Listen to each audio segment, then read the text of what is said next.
España sigue con el corazón en un puño las labores de rescate del pequeño Julen, un niño de 2 años que el pasado domingo cayó en un pozo angosto y profundo situado en un campo familiar de la localidad malagueña de Totalán.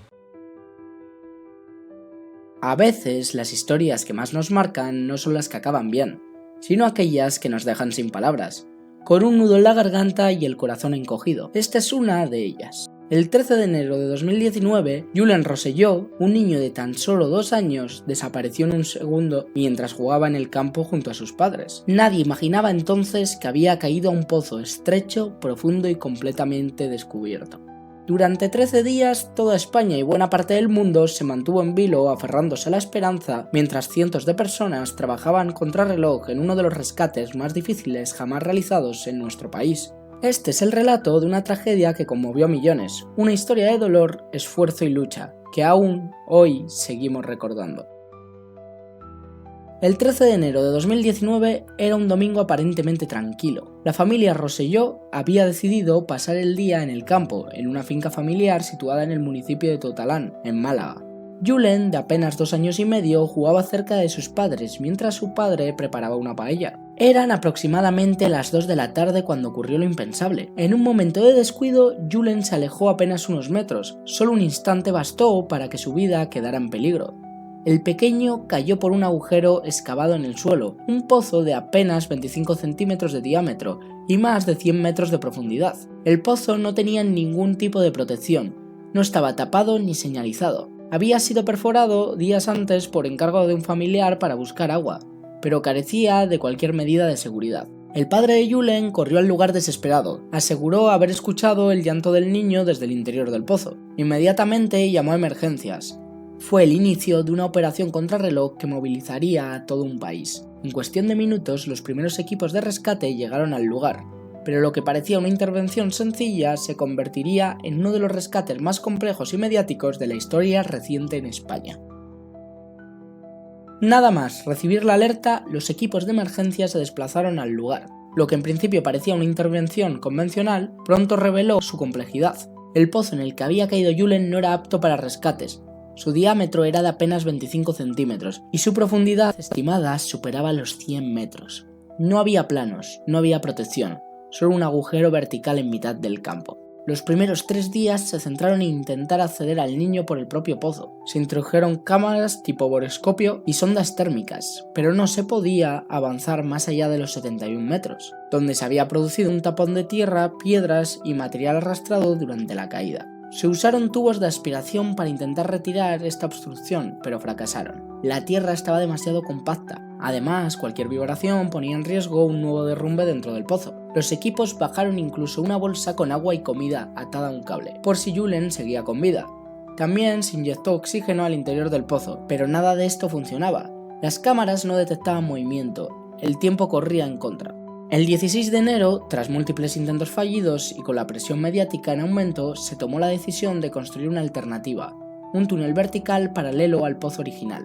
De esa forma se podría acceder al lugar donde se creía que estaba Julen, mediante una galería horizontal excavada a mano. El proyecto fue liderado por un equipo de ingenieros de gran experiencia, entre ellos Ángel García Vidal, decano del Colegio de Ingenieros de Caminos de Málaga.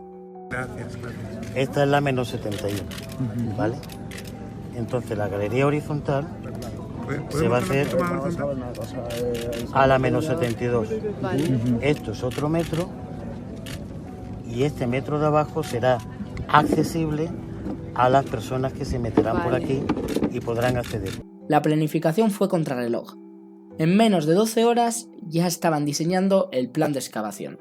Pero el terreno no lo puso fácil. La zona estaba formada por una mezcla de esquistos, cuarcitas y pizarras muy duras. A los pocos metros de empezar la perforación del túnel vertical, una gran roca bloqueó el avance. La perforadora se atascó. Tuvieron que desmontarla completamente dentro del pozo y reemplazarla por una más potente. Para asegurar el túnel vertical y evitar derrumbes fue necesario revestirlo con una tubería de acero de 80 centímetros de diámetro, que se soldó sección por sección. Soldar y encajar cada tramo dentro de un pozo profundo con espacio mínimo y precisión milimétrica tomó horas y un esfuerzo colosal. Cada metro ganado costaba tiempo y recursos. Se extrajeron más de 30 toneladas de tierra y piedras en un solo día. El calor de las máquinas, el polvo y el riesgo de colapso obligaban a trabajar por turnos reducidos sin descanso. descanso. Con el túnel vertical terminado el 24 de enero, se entraba en la fase más delicada: excavar una galería horizontal de unos 4 metros, que conectara con el pozo original. Para esta tarea se necesitaba experiencia bajo tierra, sangre fría y precisión absoluta. Se recurrió entonces a los mejores, la Brigada de Salvamento Minero de Asturias.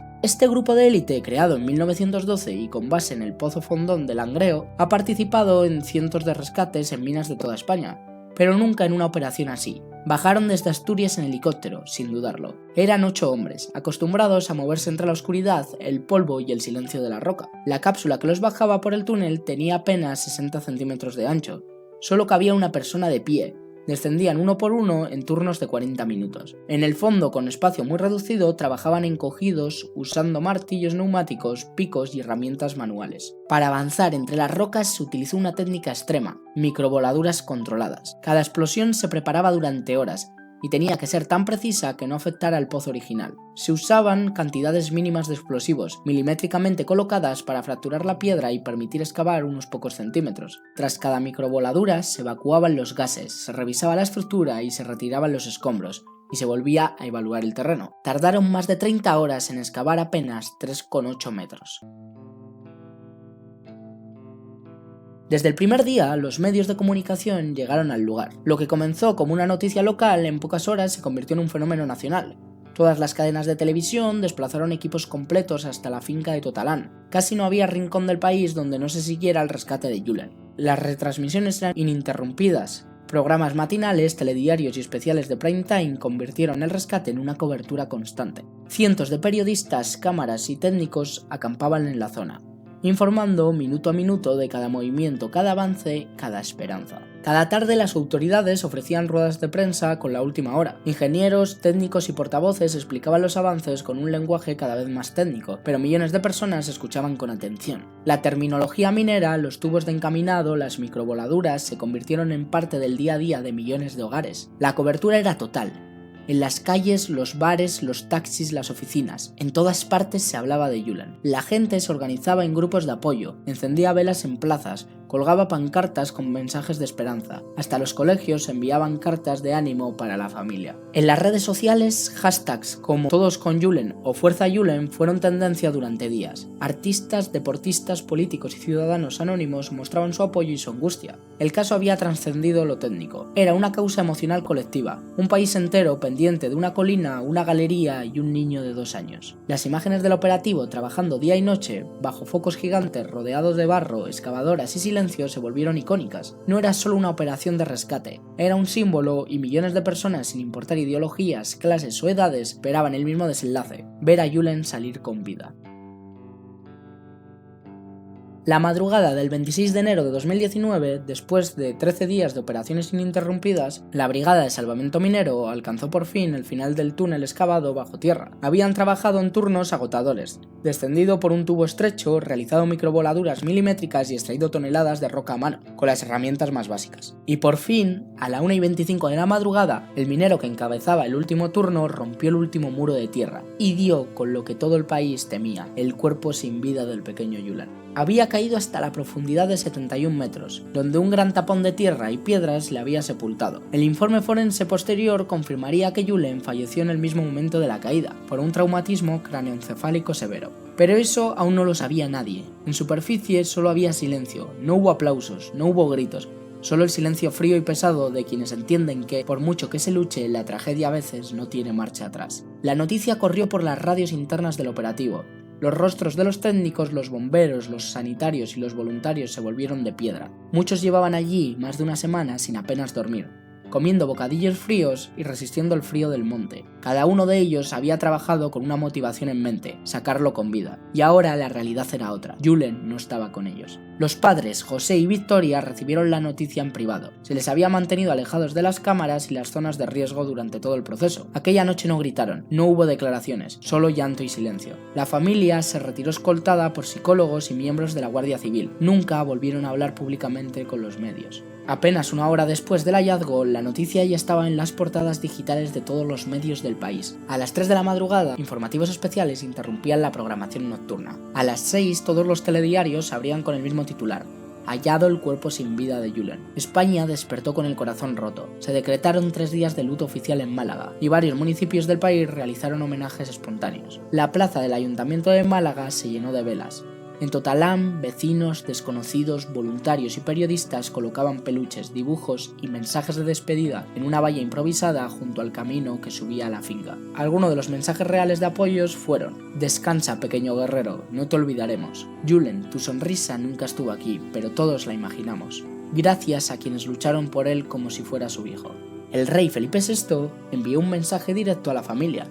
El presidente del gobierno, Pedro Sánchez, expresó públicamente su pesar, y líderes de todos los partidos políticos agradecieron el trabajo de los rescatistas. El país había seguido cada segundo del operativo como si fuera una cuenta atrás para todos. La tragedia de Julen no solo dejó dolor, también dejó preguntas. ¿Cómo era posible que existieran pozos así sin señalizar, sin tapar? ¿Quién era responsable de esa perforación? ¿Y qué medidas iban a tomarse para evitar que algo así volviera a suceder? Tras el caso, surgió un debate urgente sobre los más de 500.000 pozos ilegales que se estima que existen en España, muchos de ellos en fincas privadas sin control. Se exigió la creación de un censo nacional de pozos. Se abrieron investigaciones por parte del Seprona y se discutió endurecer las sanciones por perforaciones irregulares. Aunque el proceso judicial que siguió no terminó con grandes condenas, el impacto del caso sí cambió la percepción pública y la sensibilidad hacia este tipo de riesgos. Pero si algo quedó grabado en la memoria colectiva fue el esfuerzo humano sin precedentes. Más de 300 personas trabajaron en el operativo: técnicos, geólogos, ingenieros, protección civil, guardia civil, bomberos, Cruz Roja y sobre todo los mineros asturianos, que arriesgaron sus vidas en cada descenso para llegar a Julen. No hubo descanso, no hubo quejas, solo una entrega absoluta por una vida que no conocían, pero que sentían como propia. La operación costó más de 600.000 euros, pero nadie habló de dinero, solo de voluntad. Hay una frase que dijo el portavoz de los mineros de Asturias que quedó marcada: "Hicimos lo que había que hacer, y lo volveríamos a hacer". El pozo donde cayó Julen fue tapado para siempre, pero su historia quedó abierta en la memoria de todos. Una historia de dolor, sí, pero también de humanidad, de entrega y de esperanza. Porque en esa montaña malagueña, entre piedras y silencio, España entera recordó lo que significa luchar por alguien que no conoces, y lo que significa perder incluso cuando das todo por ganar. Tras la trágica muerte de Julen, la investigación judicial iniciada por la Guardia Civil y la Fiscalía reveló una dura realidad que no se podía pasar por alto. El pozo por el que cayó el niño había sido perforado de forma completamente ilegal.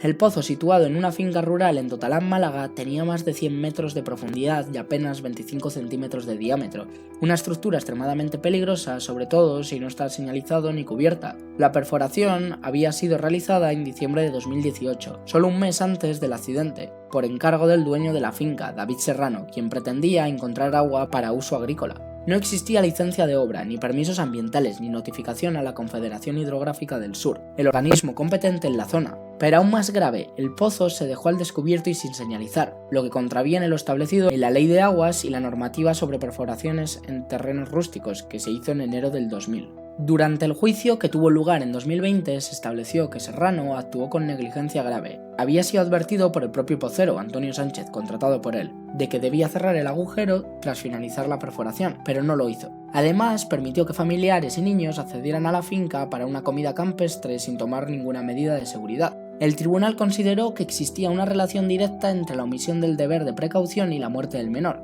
La sentencia dictó 1 año de prisión por homicidio imprudente y una indemnización de 180.000 euros para los padres del pequeño, José y Vicky. Aunque la pena fue suspendida con la condición de que no reincidiera y pagara la indemnización, el juicio fue seguido con atención por millones de personas y marcó un antes y un después en la percepción pública sobre este tipo de conductas. Pues el día de la desgracia, yo tapé aquello con 2 bloques de hormigón. Cuando yo me encontraba haciendo el fuego, pues llegamos sobre la 1 por ahí, ¿vale? Yo estuve preparando todo aquello y todo, advertí del peligro que había, que el peligro que yo veía era que alguien se podía meter un pie allí, partírselo, pero jamás en mi vida pensé de que por ahí cabía un niño. El caso de Julen no fue un hecho aislado, sino el reflejo de un problema estructural que llevaba décadas sin resolverse en España, la proliferación de pozos ilegales. Según un informe, se calcula que existían entre 500.000 y 1 millón de pozos ilegales en todo el país. Muchos de ellos fueron abiertos sin autorización durante años de sequía. especialmente en regiones agrícolas como Andalucía, Castilla-La Mancha o Murcia, y nunca fueron registrados ni clausurados correctamente. Estos pozos abiertos sin seguimiento técnico ni medidas de seguridad representan un grave peligro para las personas, la fauna y el medio ambiente. Se estima que cada año se pierden miles de millones de litros de agua de acuíferos sobreexplotados, afectando seriamente la sostenibilidad hídrica del país. Algunos ejemplos de casos similares fueron: en 2007, en un municipio de Toledo, un niño de 3 años murió tras caer a un pozo sin tapar mientras jugaba en una finca agrícola. En 2011, en Granada, una persona adulta cayó a un pozo de más de 40 metros mientras realizaba labores de campo. Sobrevivió gracias a que llevaba un teléfono móvil y pudo avisar. En 2022, en Córdoba, un perro fue rescatado por los bomberos tras quedar atrapado en un pozo ilegal en una zona de pastos sin señalizar. A raíz del caso Julen, tanto el Congreso de los Diputados como varios gobiernos autonómicos iniciaron debates y propuestas legislativas para reforzar la vigilancia sobre las perforaciones ilegales, endurecer las sanciones, que hasta entonces eran en muchos casos administrativas y poco disuasorias, y crear registros públicos de pozos. Sin embargo, muchas de las iniciativas siguen pendientes de aplicación real, debido a la complejidad legal y a la falta de recursos para inspección y control. El impacto fue tan fuerte que incluso Naciones Unidas, en un informe sobre el acceso al agua, mencionó el caso como ejemplo de las consecuencias de una gestión inadecuada de los recursos hídricos y de la necesidad urgente de regulaciones efectivas. En definitiva, la muerte de Julen fue una tragedia que no solo rompió el corazón de un país, sino que dejó al descubierto una realidad negligente, invisible y mortal. Por eso, más que nunca, la historia de Julen debe servir como una llamada urgente a la acción, porque esta tragedia fue evitable, porque ningún agujero, por invisible que sea, debería ser más grande que la vida de un niño, y porque si no se actúa puede volver a pasar. Espero que os haya gustado. Si es así, dadle like, suscribiros, que hoy es gratis, igual mañana lo ponen de pago. Ya, adiós.